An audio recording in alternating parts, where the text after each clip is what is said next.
Hello everyone, welcome to my RK technical classes. आज मैं discuss करूंगा कि सोल्डरिंग और ब्रेजिंग में क्या डिफरेंस है। और स्टूडेंट्स, ये बहुत ही इंपॉर्टेंट है। डायरेक्टली यूनिवर्सिटी एग्जामिनेशन के अंदर ये क्वेश्चन आता है और शॉर्ट नोट्स के अंदर ये क्वेश्चन पूछे जाते हैं। तो आप इस वीडियो में लास्ट तक बने रहिए। हम लोग स्टेप बाय स्टेप इसको पॉइंट्स को लिखेंगे। सबसे पहले हम लोग समझते हैं कि ब्रेजिंग का हम लोग कहाँ पे यूज करते हैं। It is use to mechanical industry to join different metal. हम लोग मैकेनिकल इंडस्ट्री के अंदर यूज किया जाता है ब्रेजिंग का, और डिफरेंट डिफरेंट मेटल्स को हम लोग जोड़ने का काम करते हैं, या पाइप्स फिटिंग्स होता है वहां पे हम लोग ब्रेजिंग का यूज करते हैं। But in soldering it is use in electrical industries. हम लोग इलेक्ट्रिकल इंडस्ट्रीज के अंदर यूज करते हैं, जैसे आपका कैपेसिटर हो गया, रजिस्टर हो गया, वायर हो गया, या इलेक्ट्रॉनिक्स प्लेट है ना, वहां पे हम लोग यूज करने के लिए सोल्डरिंग का यूज करते हैं। तो हम लोग इसको स्टेप बाय स्टेप इसको हम लोग लिखते हैं कि फर्स्ट पॉइंट ये कहता है कि it is used to mechanical industry. It is used to mechanical industries. It is used to mechanical industries to join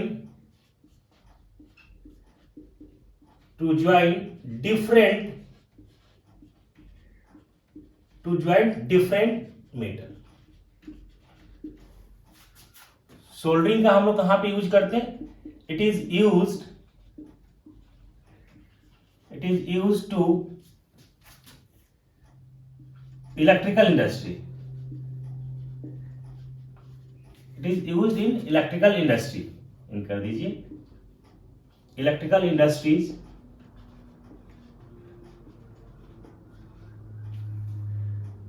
जैसे कैपेसिटर हो गया, रजिस्टर हो गया, वायर हो गया, etc to electronics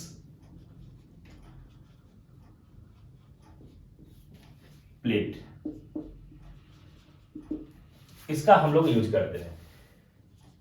next point है कि brazing is done at the temperature above the 450 degree Celsius. इसका जो टेम्परेचर हम लोग लेते हैं ब्रेजिंग के केस में वो 450 डिग्री सेल्सियस से ज्यादा होता है। In soldering at the temperature done below 450 degree Celsius.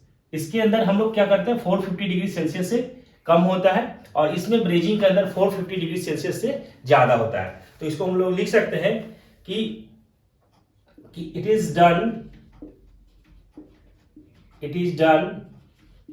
at temperature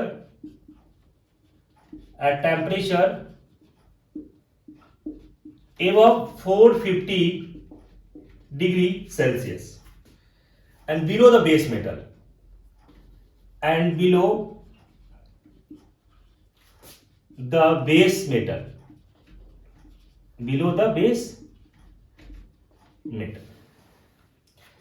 इसकी अगर बात करें तो इसमें जो होता है टेम्परेचर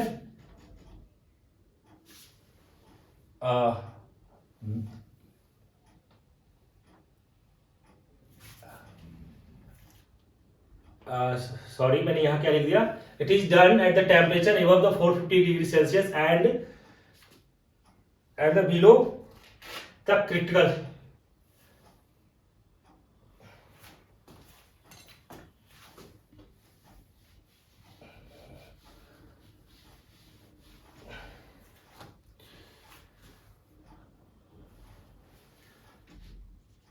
सेकेंड लिखेंगे इसको कि it is done at temperature above 450 degree Celsius and below the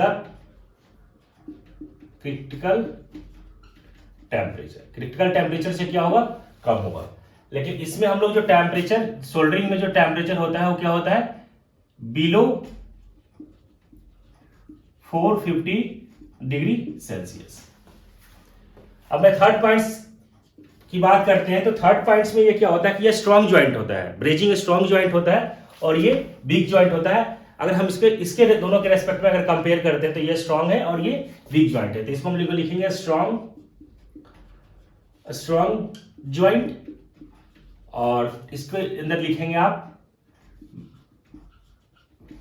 week joint. Next point है इसके अंदर कि ब्रेजिंग में जो हम लोग एलॉय जो यूज करते हैं वो कॉपर और जिंक का यूज करते हैं, बट सोल्डरिंग में हम लोग जो यूज करते हैं एलॉय वो लेड एंड टीन का होता है। ठीक है, एज ए उसको हम लोग क्या बोलते हैं, सोल्डर बोलते हैं। तो इसके अंदर आप मेंशन कर सकते हैं कि इसके अंदर जो हम लोग एलॉय यूज करते हैं वो किसका होता है, कॉपर एंड जिंक का होता है। और इसके अंदर जो हम लोग यूज करते हैं, इसको जो हम यूज करते हैं यूज एज फीलर, और इसमें हम लोग जो यूज करते हैं, इसके अंदर जो हम लोग एलॉय यूज करते हैं वो किसका होता है, लेड एंड टीन का होता है। और इसी को हम लोग क्या बोलते हैं, एज ए हम लोग सोल्डर बोलते हैं, सोल्डर बोलते हैं। नेक्स्ट डिफरेंस है, ये कॉस्टली प्रोसेस होता है। जो ब्रेजिंग है वो हमारा क्या है, कॉस्टली प्रोसेस है। इसको आप लिख सकते हैं इट इज कॉस्टली प्रोसेस। और इसके अंदर आप लिख सकते हैं कि इसके रेस्पेक्ट में, ब्रेजिंग के रेस्पेक्ट में ये जो है चीपर प्रोसेस है। ये क्या है, चीपर प्रोसेस है। नेक्स्ट डिफरेंस है, ब्रेजिंग जब हम लोग करते हैं तो ब्रेजिंग में होता क्या है कि जो बेस मेटल होता है, बेस मेटल को पहले हमें प्रीहीट करना पड़ता है, गर्म करना पड़ता है। बट सोल्डरिंग में हमें ऐसा कोई रिक्वायरमेंट नहीं होता है, उसके बेस मेटल को हीट करने का कोई आवश्यकता नहीं होता है। तो आप इसके अंदर लिख सकते हैं कि ब्रेजिंग में हमें क्या होता है कि जो बेस मेटल होता है उसको हमें हीट करना पड़ता है, लेकिन हमें इसमें there is no need to require the preheating the base metal. तो आप इसके अंदर आप लिखें कि दिस इज द प्रोसेस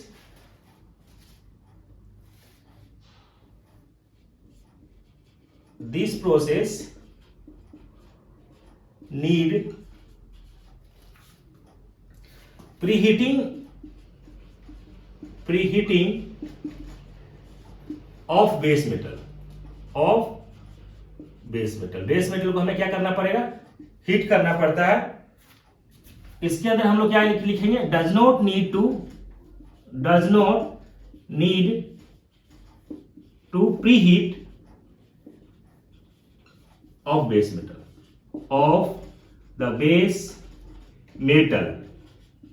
हमें बेस मेटल को हीट करने का आवश्यकता नहीं होता है। ठीक है, इसके अंदर ब्रेजिंग के अंदर हमें स्किल ऑपरेटर का रिक्वायरमेंट होता है, बट सोल्डरिंग में हमें स्किल ऑपरेटर का रिक्वायरमेंट नहीं होता है। तो ब्रेजिंग का आप इसके अंदर लिख सकते हैं कि it is required skill operator, it is required skilled operator, but soldering में it is no need, या इसको ऐसा लिख दीजिए कि no need to required